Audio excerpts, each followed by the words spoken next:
Hello, I'm Hon Lindon Gutierrez, one of the owners of OK Cafe Philippine Arena.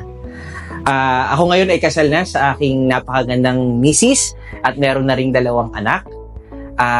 Currently, ako ay nagtatrabaho bilang service delivery manager sa isang IT BPO company and at the same time ay nagpapastor dito sa Bulacan.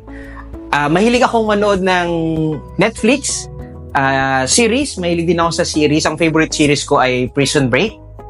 At kung bakit ako nandito ngayon, gusto kong mag-serve as inspiration sa aking mga ka-churchmate at even sa lahat ng tao na nakakilala sa akin na mangarap pa ng mas malaki.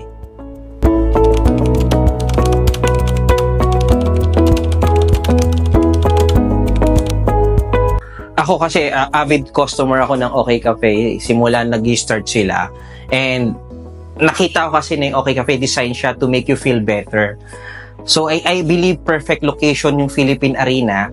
Kasi diba, imagine bago ka pumunta ng concert, tatambay ka muna sa isang coffee shop, kasama yung mga friends mo, mag-meet up kayo, diba? Tapos even yung family mo, bago kayo manood ng concert, kakafe muna kayo sa OK Cafe, tapos may enjoy nyo yung concert, tapos after ng concert, usually may kwentuhan pa yan, tatambay uli kayo sa OK Cafe para mag-bonding, share yung experience sa concert, and to make you feel okay. So I believe perfect location yung Philippine Arena kasi buo yung experience mula before mag-start yung concert, after mag-start yung concert, buo yung experience niya. And isa pa siguro, ang ganda ng location, kita ng lahat, at mas madali siyang dayuhin. So meron na po tayong dadayuhin pag tayo ay manonood ng concert.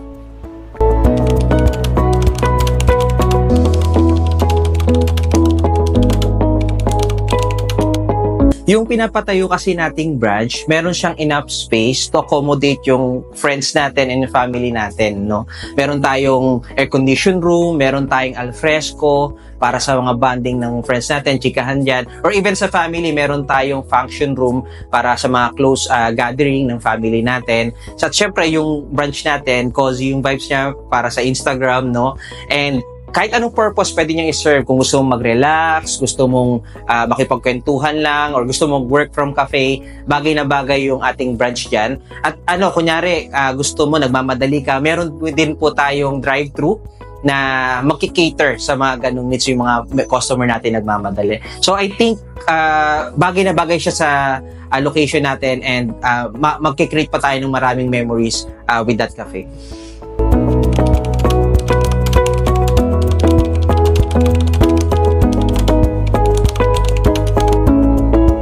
Unang-una gusto kong matry nila, ma-experience sila yung signature coffee ng OK Cafe, which is yung OK Chino.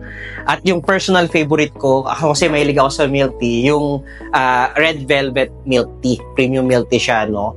Tapos syempre, kung gusto nilang kumain, gusto nilang mag-relax lang, pwedeng-pwede dun sa branch natin. Complete kasi yung menu natin, breakfast, lunch, dinner, merienda, midnight snack, pwedeng-pwede dun.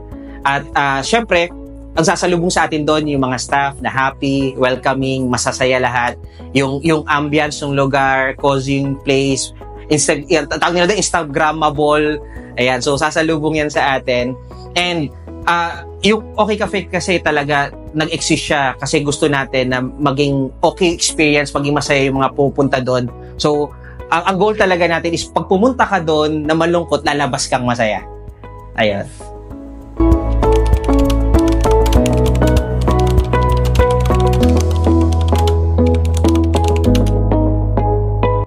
Okay, unang-una, matagal na akong customer ng OK Cafe.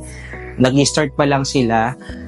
Sobra akong nasasarapan sa coffee nila at sobrang napakasarap ng pagkain. Ayun yung unang-una. Pangalawa, as pastor, sobra akong nakot doon sa vision and mission na shinare sa akin ng mga franchisor. Di ba kung maalala natin nung pandemic, ang daming malungkot, ang daming broken. Ayun din yung time na pinanganak si OK Cafe na ang goal is really to help people feel okay, feel better, no? So, aside dun sa masarap yung product, nakot ako dun sa vision and mission nila kasi inline din siya sa mission ko sa buhay, which is to make and help other people feel better.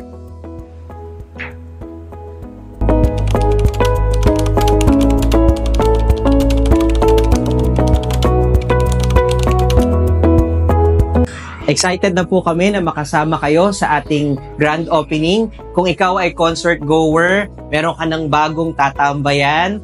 Kung ikaw ay dumadaan ng NLEX, meron ka ng bagong mabibilhan ng napakasarap na kape through drive-thru. At kung ikaw naman mahilig mag-bonding kasama ang family, meron na po tayong bagong venue para makapag-bonding sa ating family. And we are opening soon. So, meron po kaming napakagandang promo na prepare po para po sa inyo. Stay tuned po and you can follow us sa aming social media accounts, sa Facebook, sa TikTok. You can follow us there. We're so excited to meet you. See you soon!